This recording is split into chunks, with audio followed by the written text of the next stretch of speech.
Well, let's jump into 20 through 11. At number 20 of the Chicago Bulls, we have Chris Dunn. At 19, we have Reggie Jackson of the Detroit Pistons. At 18, we have Alonzo Ball of the Los Angeles Lakers. At 17, we have D'Angelo Russell of the Brooklyn Nets. At 16, we have Jeff Teague of the Minnesota Timberwolves.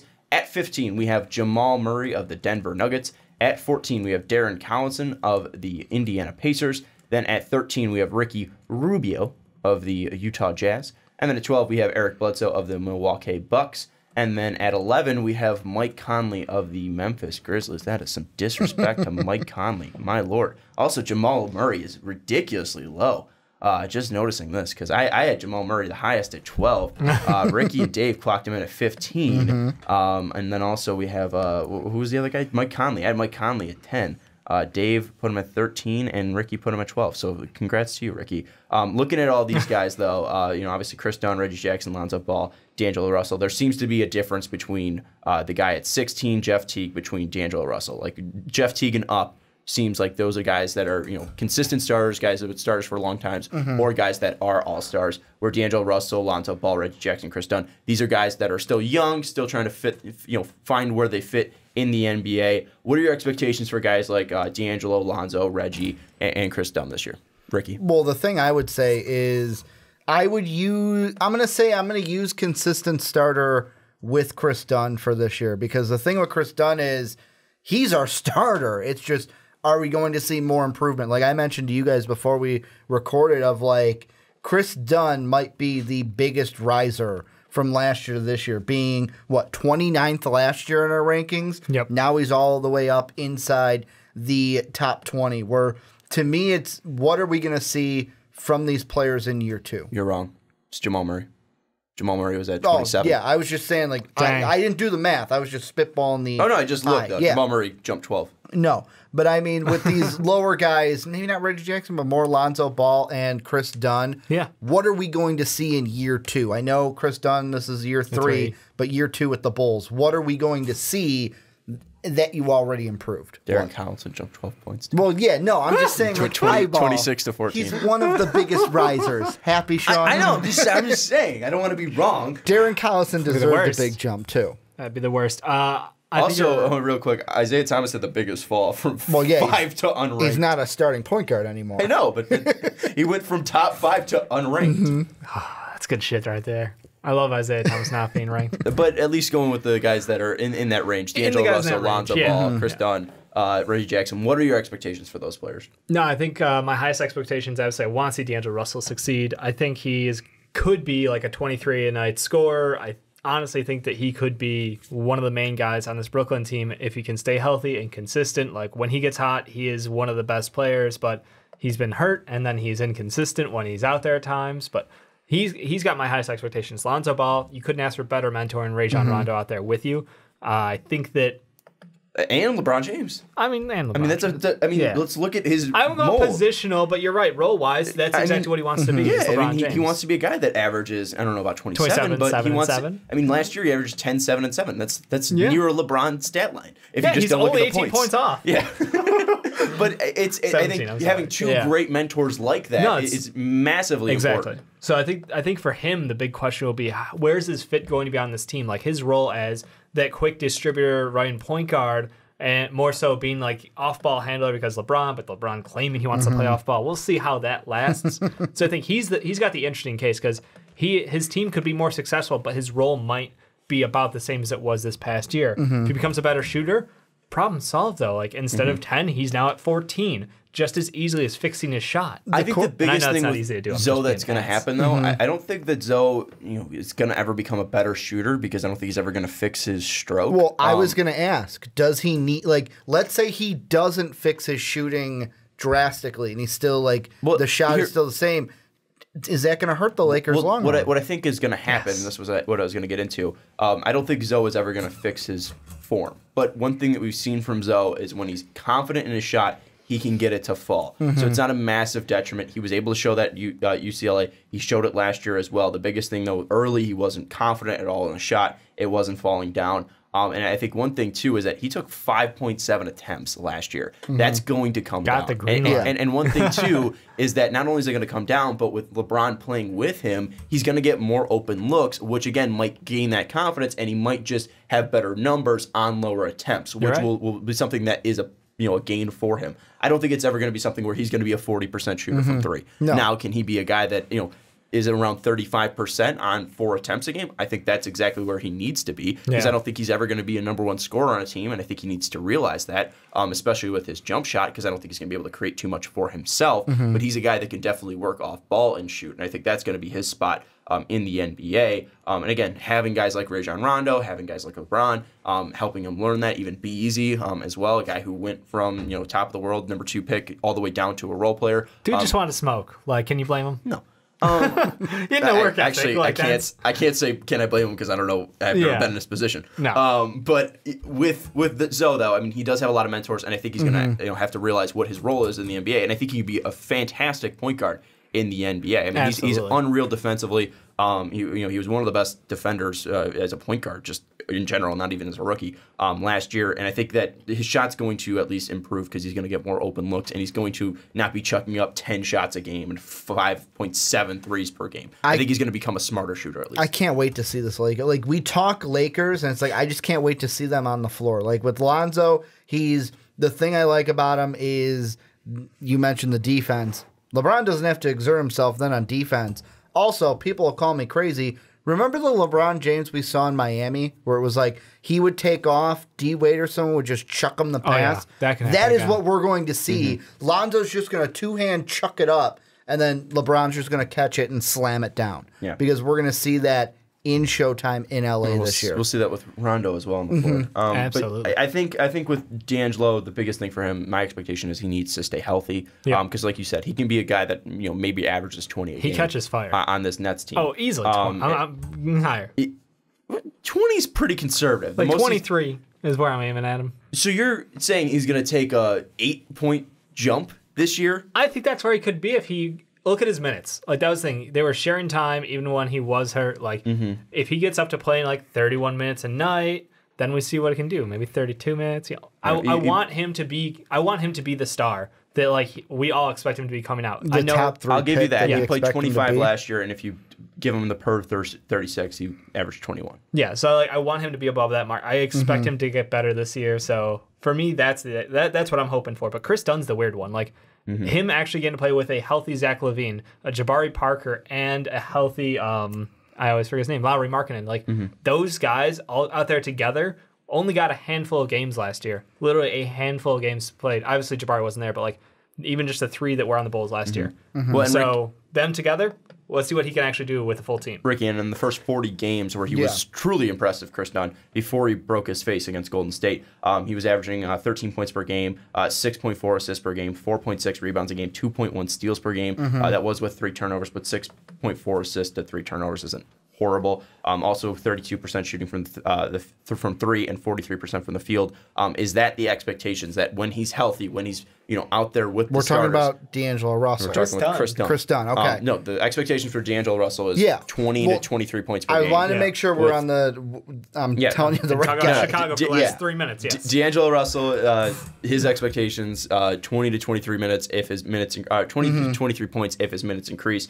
Zoe becoming a smarter shooter with mentors around him. Chris Dunn. His expectation as a starter now, especially with what he did in the first 40 games, again, playing around 30 minutes per game, shooting 43% from the field, 32% from 3, 6 assists, 4 rebounds, and 13 points. Should that be the expectations for him on this Bulls team? I would say the expectation for me with Chris Dunn is, like, when it comes to points, maybe about between 15. I don't need numbers, like, but like with me, 15 and 17. The bigger thing that I'm looking at is 17 points. I mean, look at our team. That's a jump. I'm looking more at that 15 number. But like for me, the bigger expectations I have is in Zach and Jabari. Like with Chris Dunn, it's like just be who you were last year, get better, show improvements. But to me, it's like he's not going to be the star of our team. It's LaVine, and then like how I see it is LaVine will be the 1, Jabari, we're hoping, will be the number 2, well, with Laurie in there too. And then Chris Dunn just has to be the facilitator that makes it all work, that scores some buckets. Like, to me, it's with Chris Dunn, just show that you can be who you were last year and then improve on it. So you're going to have 14, 17-plus point scorers and Chris Dunn, Zach LaVine, Markkanen, and Jabari Parker? I don't think so, but I mean, Bulls fans hate me already. With a fresh 15 from Wendell Carter Jr. I am already questioning this team with what I expect from players. They got to show me, except Chris Dunn's the one I am the least worried about coming into this year. I'm just saying, like, LaVine's going to be a guy that puts up around 20 points. Oh, he's going to be like a guy that puts around 20 points. Yeah. Markkanen put up, 17 last year? And you're saying that Chris Dunn's going to throw up around 17, and you think this team's not going to make the playoffs? They have 4 starters putting up over 17 points per game. But we're going to give up about $120. Yeah, we'll get outscored every game. No, but for me, I feel like the bigger questions with the Bulls is not Chris Dunn. It's mainly the 2 guys that we gave big contracts to. So what's the expectation for where he's going to be? Like I think if he just honestly works on efficiency, if he does 14, 7, and 5 and brings his shooting percentage up 2 points in each, I would be happy. I would be thrilled with that.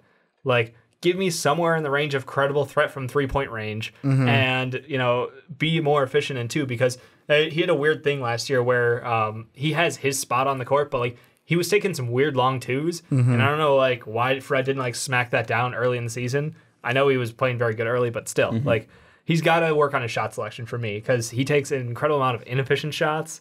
When he gets to the line, he needs to finish. That's it. Yeah.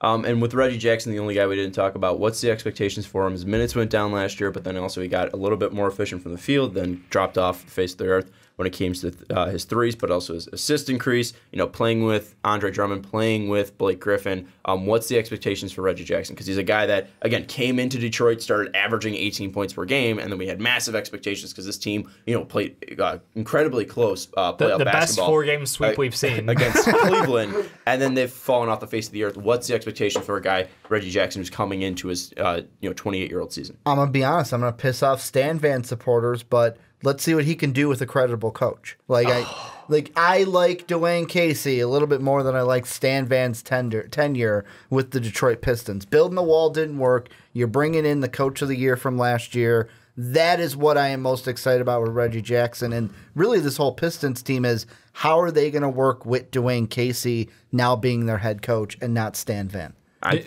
Go ahead, John. You go. I think the biggest question is the spacing on this team because Reggie's a guy who is struggling from the outside right now. And they brought in Kennard, who, yes, he is a good shooter. Yes, he looked good. Reggie Bullock, another good shooter from the outside. But that's it. You can stop there.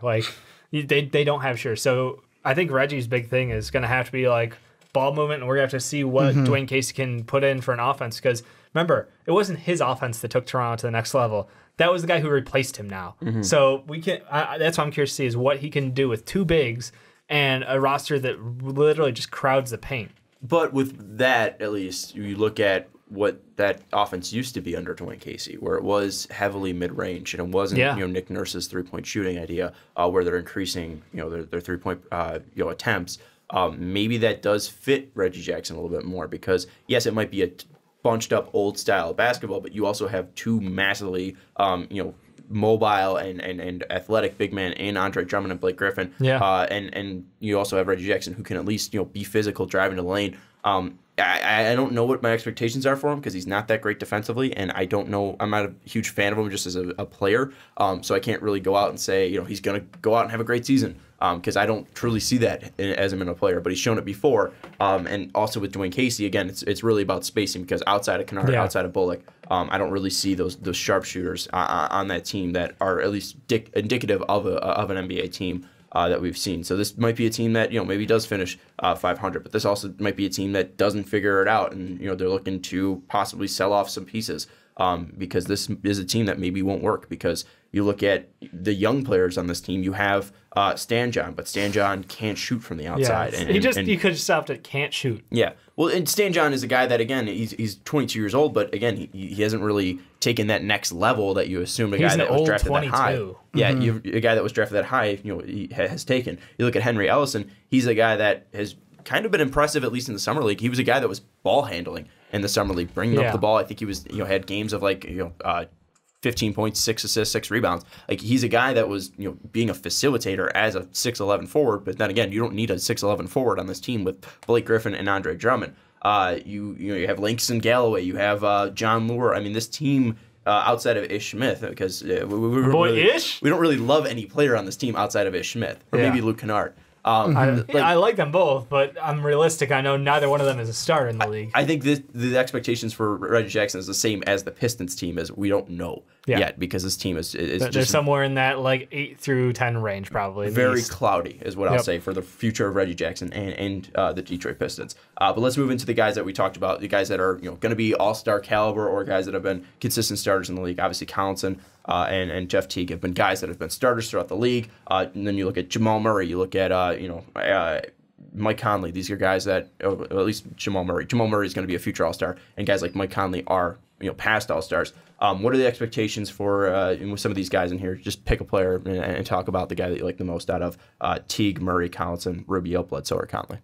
I mean, personally, I'm the biggest fan out of probably Murray. Like, his shooting's insane. He is just that team shooting is insane. I'll give them credit, but Murray looks like he can be like a legitimate scoring weapon. Offensively, he's there. Defensively, that team needs.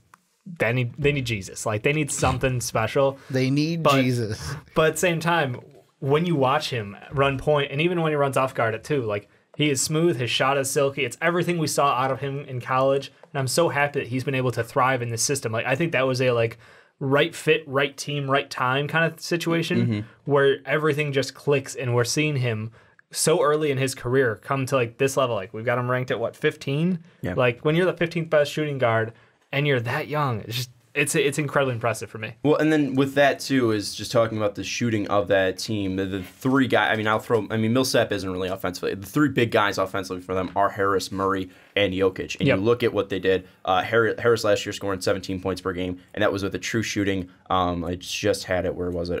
That's with a true shooting of 59.7. You look at Jamal Murray, 16 points last year, and that's with a true shooting of 57.6. And then you look at Jokic averaging 18.5, and that's with a true shooting of 60.3. I mean, you have guys that are massively efficient. That's because of great ball movement on this team. And Jamal Murray is a guy with space, and even not with space, can knock down threes extremely well. And this is a guy that is just going to get better. He's going to get better, smarter. He's going to get more physical. And even though he did shoot only 37% from three last year, even though that's only 37% above league average. Well, what I'm saying is I think that's going to end up being near 40 this year. And I think this guy is going to be near a 20-point scorer this year. I have massively high expectations for Jamal Murray. I absolutely love the Denver Nuggets this year. Jokic is an unstoppable force. There isn't 7-footers who can handle the ball like he can, shoot it from the outside. He's an offensive weapon out there. You look at Joel Embiid. Joel Embiid is a great defensive monster. He's a two-way player. And a little more of a two-way player than Jokic for sure. Yeah. But you look at Joe's defense, ultra impressive. Yeah. Where you look at Nikola Jokic, ultra impressive offensively. Yeah. Absolute monster. And again, this kid's only 21 years old now. No, Jokic is 23. Murray's 21. Yeah. But yeah, I mean, this team is massively young. It's going to get better, and I have massive expectations for Jamal Murray. Outside of Murray, though, who do you have expectations for, Ricky? I've got two. Who are you interested in? I've got two. I'm going to throw out Collison and then Mike Conley. And the reason why I'm looking at these two is with Collison, it's easy. Like, first off, this Pacer team kind of showed everyone up this year where they're like, hey, we are a respectable team. Vic can actually ball out because I don't think anyone had as high of expectations after he got traded to the Pacers. Who lost that trade? Even he was low on himself coming into Indianapolis. The big thing I look at Collison, though, like, you look at the numbers, and it's like he's not blowing you off the page, but the thing that I love the most, and this will come down this year, but how far will it come down? He was shooting 46%, almost 47% from three. Like, in this day and age, like, if you can shoot that, perfect. You'll be great again this year. The only question is, that's the best he's ever shot from three. I don't think he puts up a 46% clip from three this year. I will say, Darren Collison, and we talked about it. You say it's ridiculous how well he shot from the outside, but also you look at his past 3 years. He has an average true shooting of 59%, and last year it was at 61, which is elite. weirdly enough. But again, it's on a low amount of shots, and he's a guy that, again, is taking his spots, picking his shots. And he's on a team that I think is going to go to the Eastern Conference Finals. I already said it. That was before the Kawhi trade, but I'm not backing out because I'm not a bitch. But it's something that's going to be tough now. With Sean will put Boston his car and on the Toronto. line. But no, I didn't do that. But with Collinson, he's a guy that, again, he's a very smart player. He's not going to be massively impressive. I don't think he's ever going to be an all-star, at least again. That's why they brought in Reek, to help out. Because honestly, like, I looked at that team last year in the playoffs, and yes, Vic was amazing, but he needed a second set of hands out there because you weren't getting enough. Like, and that's the thing. Like, I don't think Darren can carry the load of being a higher volume shooter. I think he kind of falls in that George Hill range where it's like you are an efficient player, and that's great, and you can play some decent defense, but you're not going to be the guy who helps carry us to something better. I just feel like that's always going to be his role. He's always going to be like a middling kind of point guard. Yeah. And it's funny because you say a guy that can carry us, and that's the second guy that I'm looking at, Mike Conley, because he's a guy where I looked at our last 3 rankings since we'd started keeping track of these, and it's Mike Conley in 2016 rankings. We all had him at 9. He ended at 9. Then in 2017, 8, 9, 10, he ended at 9. This year goes a little lower. He was injured last year. 10, 11, 12. He ends at 11. And for me with Mike Conley, what I want to see this year is I want to see 2016, 2017 Mike Conley. Yeah, he didn't play a full season, but he played 69 games. Give me that kind of a season where you're scoring 20 points per game, and then I can believe that this Grizzly team could be in the playoffs like they were that year, like I predicted them to be at the beginning of last year, but then he got injured. I don't really need the numbers per se with Mike Conley. I just need to see the number of games played, and I think he'll be fine. He's a guy that's extremely he's a guy that's extremely consistent, but he like but unlike Darren Collinson, he's more near that all-star level. And that's the thing that I think he can get somewhere to 18 to 20 points, and when he's healthy, no problem. He's a guy that's a great shooter from the outside, and he's a guy that can drive, and also he's so great at passing where guys are going to at least give him some respect to possibly attack. So I think that's something that with Mike Conley, the numbers are going to be there. It's just the number of games played that are going to be the biggest thing for me, and how he bounces back from an injury. And how he bounces back specifically from this injury. I agree with the sense that the numbers are going to be there. The only one, obviously, that'll change because this is the points, and that's the big thing. Because, like, I look back to just a year before that, 2015, 2016, had about the same assists. He went up a little bit in rebounds, but the big thing is that I want to see the percentages that he had in 2016, 2017, where he was shooting 4% better and was shooting 40% from 3, where he was shooting a 46% from the or from 2 that year. And obviously, if you make more baskets, you're going to get more points. And the biggest thing with Mike Conley too is we saw this with Boogie is that he has had problem with his ankles and even at the Achilles at some point, and we know that guys really don't bounce back as well as they do. And with Mike Conley being, I think, closing in on 31, it's going to be tough for him to recover and bounce back. But hey, I think if he gets those game minutes played, or the games played, I think that's going to be the biggest thing for him. And I think he's at least going to be a very similar player to what he was before. And with the Grizzlies being kind of new look, Dave, you got Kyle Anderson, you have obviously Marc Gasol, who will be healthy this year. You have Jaren Jackson. What should be the expectations for this team if Mike Conley's healthy? I mean, if everybody's healthy and everybody performs, they've got a shot. And again, the West is so messed up because everyone's got a shot in the playoffs. Like, I'll just say that, but I'll be like, even the Phoenix Suns? It's literally 1 through 15 because not the Phoenix Suns. No, it might be the Kangs, but Sorry, we're just doing that. No, like, they have legitimately what it takes to be a playoff team. They've got 2 great players who are very good in their position between center and point guard. Then you have to see how Kyle Anderson will adapt to this offense because Kyle Anderson is one of the most fun players to watch, but that's purely from his play style. So how does he fit in on this team? Don't know. How does Jaren Jackson fit?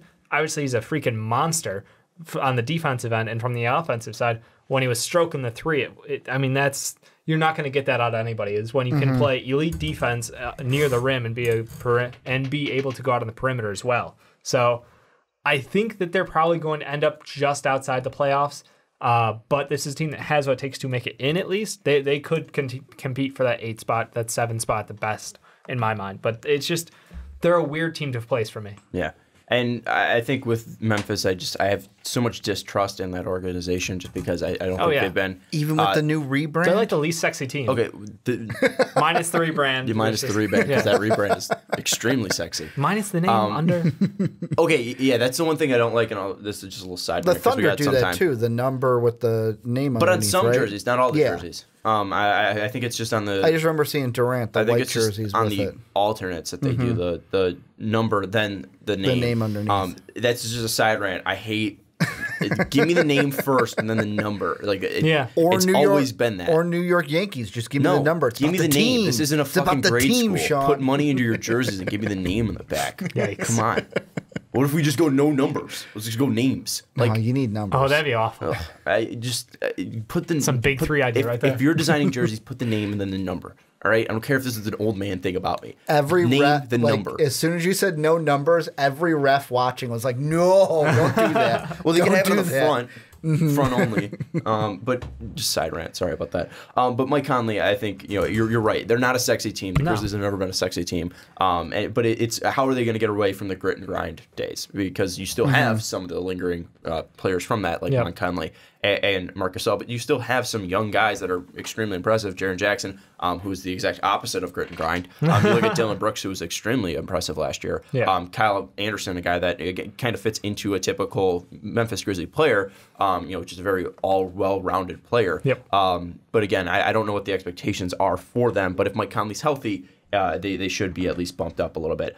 Any final players that you want to talk about? Really, the only ones we didn't talk about were Jeff Teague, Eric Bledsoe, and Ricky Rubio. Ricky Rubio. He was dope. Like, I think that he's fine. He's fine? He's fine. He had a great revenge year. Like, this was the, screw Ricky Rubio. You sound like Chris Mannix. I don't listen to Chris Mannix. But so with I don't more know hair. He's got more hair than Mannix right Chris now. Mannix just got a head shake. I No, don't know him what and he Dan rants Patrick about. always fight I don't listen Yeah. to DP. Well, Mannix and DP always fight about that Ricky Rubio is a great player. Oh, okay. Well, I don't think he's a great player. I think he's a good player. And I think he had a good year because he was inspired to and he was put around guys who were awesomely talented. Except when Russ said, "I'm going to shut him down," and then lost the game. I mean, that didn't happen. But the point being that during the playoffs, and again, he got hurt, and that's when you saw the change in the way this team operated. But when he was in there, his plus minus was ridiculous for this team. He was awesome on this team. Great facilitator, good leader, and honestly, his shooting game stepped up. He's doing everything he needed to continue improving himself. Well, and the thing I was going to throw in, we kind of mentioned this with D'Angelo. Yep. I kind of want to see Ricky Rubio succeed because it's like he was a top pick with the T-Wolves. His T-Wolves career wasn't He literally exactly got what we shit on for not expected. being able to shoot the ball. Exactly. And it's like now that he's having good things with the Jazz, I'm like, I love seeing Ricky Rubio succeed with the Jazz. I think that's where I probably come into being a hypocrite, where the biggest criticism of him was he couldn't shoot the ball. 2016, 2017, only shot 30% from three. Yep. So then he has this revenge year, comes back and shoots 35% from three. But then the biggest thing that I look at is like, oh, he wasn't the same player. Because he went from a guy that averaged near 8 assists per game down to 5.3, and then also he didn't take down his turnovers there. So that's one thing where I was like, I mean, you kind of became a worse offensive player because you didn't use your best abilities, which is your passing. I mean, and I understand that defense is pretty good too, though. Yeah, no, he was a better defender. Yeah. But he was also on a better defensive team as well. That's a much better defensive team. So where you're getting the easy assists from on this team is the problem. That early in the year, you didn't have guys like Cat or Wiggins you could just feed the ball to and get easy points. So I mean, it's different system obviously with Donovan Mitchell developing. There will be opportunity going forward. But but like Rubio, I think he's going to be consistently always in this range, like a Mike Conley, like an Eric Bledsoe, I tend to agree, like a Jeff Teague. Yeah. I mean, it's something that I think we always He's have not a high star, expectations but- for him because of the hype that came out of Ricky Rubio from Spain, and also going in front of Steph Curry, who we'll talk about one of the two people. later. But anyways, that's going to wrap it up for 20 through 11, and I think we should just jump into the top 10. Sorry, Eric Bledsoe, for dissing you. We didn't mention you at all. That was because Sean hates you. I don't hate him, but the Bucks are boring without Giannis. I mean, outside of Giannis, I don't really care about the Bucks. No offense. Disrespect to Chris Mid. I always defend Chris Mid. I know, That's I the disrespect thing, him. That's why it's funny. I always defend Chris Mid. I don't know. They just didn't fit around Giannis, and I want to see what Bud does with this team. So I don't want to give harsh criticism to a kind of a new team. And a new look team. Also, they go out and trade for Bledsoe, and then they become worse. So that's the thing that, I don't know. Sorry, Eric Bledsoe. Shout out to Eric Bledsoe.